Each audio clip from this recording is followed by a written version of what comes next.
Yeah, I'm just stopped off the side of the road briefly along the river here on my way to Helena, Montana. I got less than an hour to go, and when I get there I'm going to meet up with my cousin Talise and buy her a lunch. And that'll be the first food I've bought in 3 days. I came down here to Montana to do a keynote speech yesterday morning at the Salish Kootenai College at their conference on Indigenous education or Indigenous research. And for some reason, when I left the house in Alberta the morning before that, it just got into my mind that I wanted to try an experiment and see if I could do this whole trip down here without buying any food.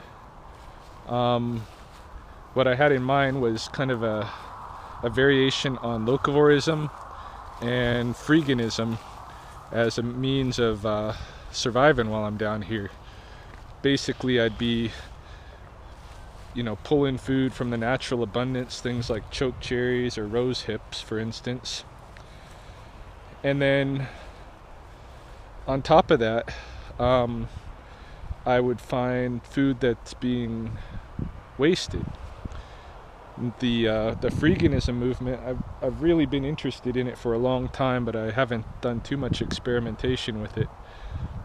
But basically, this is a movement that's conscious of the fact that somewhere near 50% of the food that is grown for human consumption ends up being wasted somewhere along the line, whether it be right at the farm itself or in the manufacturing plants, or at the other end, at the retail end, when it's in the restaurants, hotels, grocery stores, these kind of things. 50%, that's a lot of wastage. And so what the freegan folks are doing is trying to minimize that wastage. And for me, I'm not really looking at necessarily becoming a freegan or this kind of a thing, but the way I'm looking at it is like becoming the human version of a synanthropic animal, like, for instance, a magpie or a crow. And magpies and crows, corvids in general, they love to live around human beings, and they eat they find a lot of natural food to eat, insects and what have you, but they also enjoy eating off of whatever it is that we're wasting, whatever it is that we've just pitched on the side of the road or thrown away, or if we hit a deer or what have you. They take advantage of all of that. And so I want to be like a magpie in that sense. There's a lot of mint growing along the river here.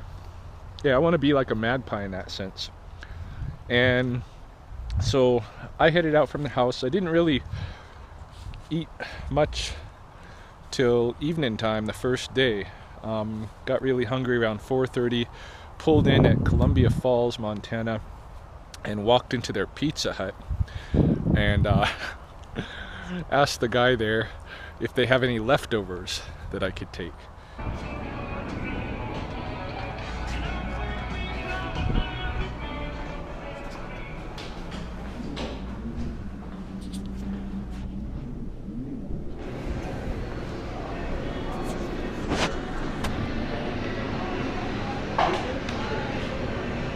How can I help you?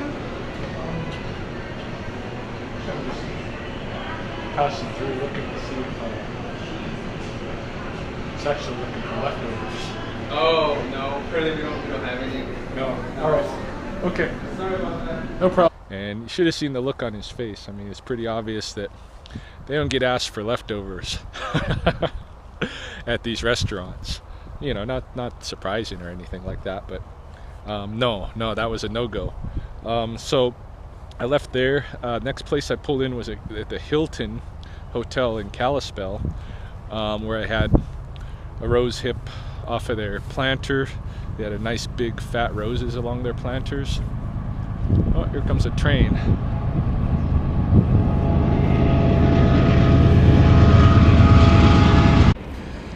Now that the train has passed, boy, that was pretty loud.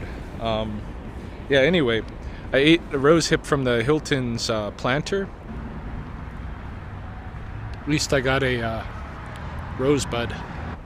And then I walked inside to see, whether there might be any food available inside that I could access for free. And sure enough, there was a conference going on, some kind of environmental conference, and they were having dinner.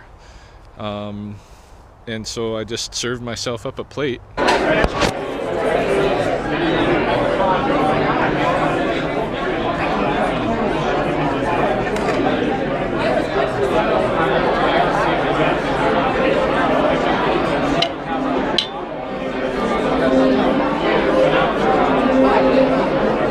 And walked around, didn't really mingle or anything, but just kind of like blended in enough with the folks from the conference. I did get a few looks because I wasn't dressed for a conference. I was just in shorts and a hoodie, sandals, but I guess if you're white enough it doesn't matter.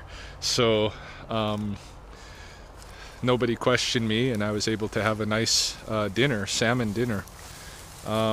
Then later that night I got to my hotel at the Salashkutny casino resort place, and I got hungry at my hotel too, so I went looking for food, and I wasn't able to find it. I was hoping to find like maybe somebody had room service and they left some part of it, put it out in the hallway, but I didn't find any of that. What I did find though was a breakout room for employees where they had some food in the fridge that was leftover stuff from their restaurants or from whatever conferences had come through.